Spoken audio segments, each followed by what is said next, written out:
Today on CrunchWeek, we are discussing the Samsung Galaxy S4, Betaworks' acquisition of Instapaper, and the resurrection of Valleywag. Hey guys, welcome to CrunchWeek. I'm Jordan Crook. I'm Colleen Taylor. I am Ryan Lawler. Today we're shooting on the iconic Highline elevated park in New York City because Disrupt is right around the corner. Yes. I'm pretty excited about it. Are you? It's lovely. It's so great to be in New York, and it's going to be a good Disrupt. Oh yeah, I'm totally excited. Okay, so where do you want to start, Colleen? Well, I don't know. There was a big phone launch this week that you wrote an amazing review about. I don't know anything about it. The Samsung S4? Galaxy S4? The Galaxy S4. It's the latest and greatest from Samsung. They're the biggest competitor to Apple, so it's really Apple and Samsung duking it out right now. The Galaxy S4 is like their version of the iPhone.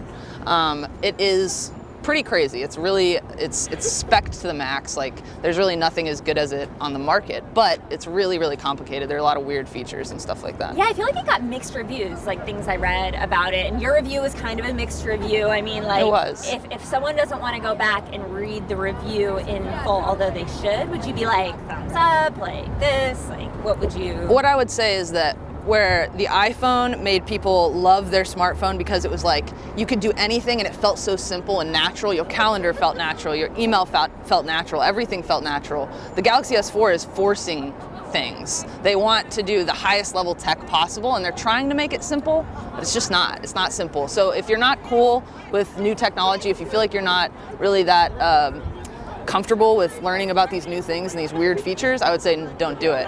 Well, the other thing was this launched like right after the big Facebook phone, right? Right, and so, right. Like, alongside it, essentially. Alongside it, and that kind of takes the opposite approach, right? It's just like dumbing the phone down to only your Facebook utilities. Right, and you want what you want to be using, when you're using high tech, you want it to feel low tech. You want it to feel like it's easy and like it's something that it's solving a problem in a way that is just totally natural. And the Galaxy S4 is not that. That's not how I think of it at all. It's for someone who wants to like tinker and play and be like, hey, look at these cool tricks I can make my phone do. It's like a showpiece. That's been a lot of, well, Android kind of appeals to a lot of like really sort of mainstream users with maybe like less expensive phones, but then also it really does also appeal to power users who really want to customize things. So, and I'm sure that they will love it. I mean, it's packed with power. It's got the most beautiful display on the market. So it's not that it's a bad phone at all. I wish that they wouldn't keep using plastic because I think that that's crap. But other than that, it's a great phone. If you want a power Samsung phone, go get it for sure. What if you put Facebook Home on top of the Samsung Galaxy S4? That would probably dumb it down, and that's an awesome solution, Ryan. Okay. That's why he's here. Then you can have everything. You could have the easy-to-use phone spec'd out to the max. Exactly. There you go. You guys, it's done. Decision made. Ryan, you also had like a pretty big story this week, some big M&A. Well, so it's, I don't know how big it was, really. It didn't seem like that huge of a deal, but it's an interesting story because Marco Arment, he created Instapaper like 5 years ago. It's been, his baby, his project since 2008, and he's been pretty much running it sort of as a one-man show for a really long time. Never really took any funding. It's been, sort of self-funding it, and it's, just selling features or whatever. Right.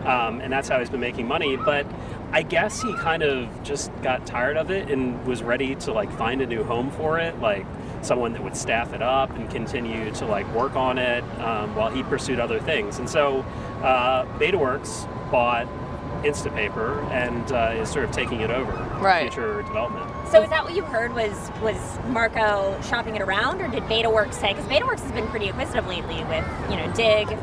Well, so if you read Marco's blog post about it, he basically said, he's trying to figure out what he wanted to do with it, and then one night, like at 1:30 a.m., it's like a light went off, and he's like, oh, I know where it should go. And he had known John Borthwick and Betaworks for a while. He's like worked out of their office, so he's familiar with them.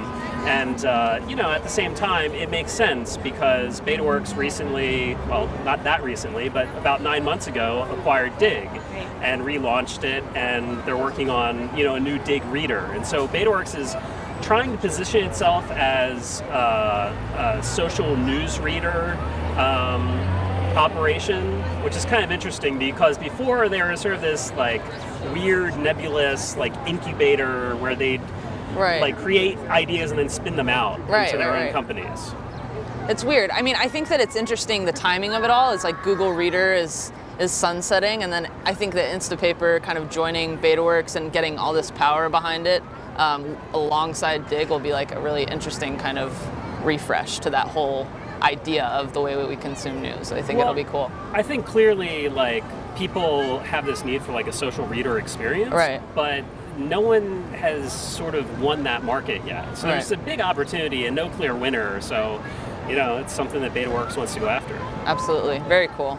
Betaworks, like, they're like the new IAC or something. They're here in New York. They're like, they got their fingers in a lot of things, media. I think it'll be exciting to see. And they're just, next week. They're so forward thinking too. Like they just do things they don't have any rules. Like it's pretty cool. Shameless plug, John Borthwick from Betaworks is going to be with us at Disrupt next week. So all of you who are watching this, like he's going to be there. He's going to be there. Show up, buy tickets. Spitting wisdom. And are you guys?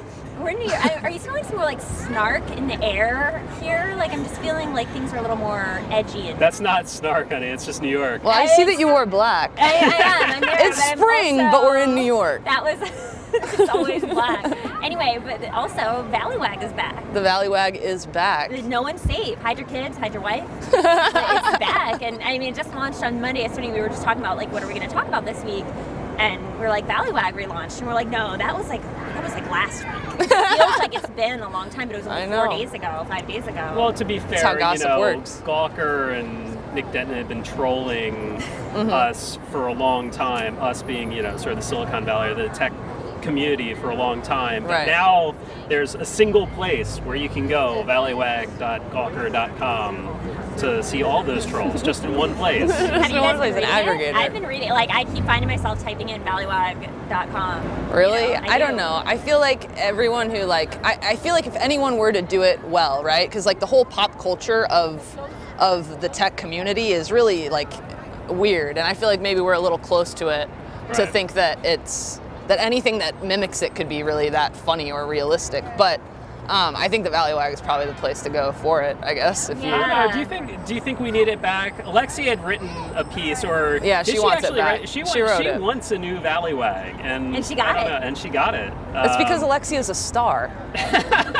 She's a shining star. Yeah, I don't know. But so like I said, I keep like typing it in, and then I read it, and then I just feel like it's a little too much of an edge. I think Sam Biddle, who's heading it up, he's a great writer. I think he's hilarious. He is so funny. He's good. Like you should follow him on Twitter. His Twitter is amazing. But I don't know. It's a little. I'm not sure if they quite get it right. I kind of have this. Maybe I've been in California too long. I just feel like Silicon Valley really is. Everyone's trying to build great things, and we shouldn't tear them down. Exactly. There's so much positivity. Like I remember when I was first hired at TechCrunch, John Biggs, who's like now the East Coast editor, was like, the only thing that you need to think about is to like lift up those people who are afflicted, comfort the afflicted, and afflict the comfortable. Like that's your job as someone who covers startups. And so I think that anytime you're like kind of going in with a negative attitude, it's not really the best atmosphere for our little world. But I mean, if there are two sides to every coin, right? So we're the targets. We are rough too. I mean, we can be rough on people. Well, and these aren't little startups anymore either. They're talking about the Foursquares, the Fabs, like the Yahoos, which is obviously a listed company. But even these companies that if they haven't gone public yet, they're still hundreds of millions of dollars invested, hundreds of employees, and so they're not necessarily the baby little companies that I like to think of them as. The world, guys. They do. They just want to make it more open and connected. Yeah. Okay. But it's definitely something that I feel like I've been talking about and looking at. So. Okay, so I think that that's probably a good place to close off because I'm excited about Disrupt, and I think that we're going to go do disrupty things, right? We're going to be disrupting New York, and so next week there won't be a CrunchWeek because we'll be super busy finishing up with Disrupt New York stuff. So check back, I guess, 2 weeks. We'll be hungover, and you'll see plenty of us between now and then. So yeah, tune in for TechCrunch Disrupt for sure, and thanks for watching.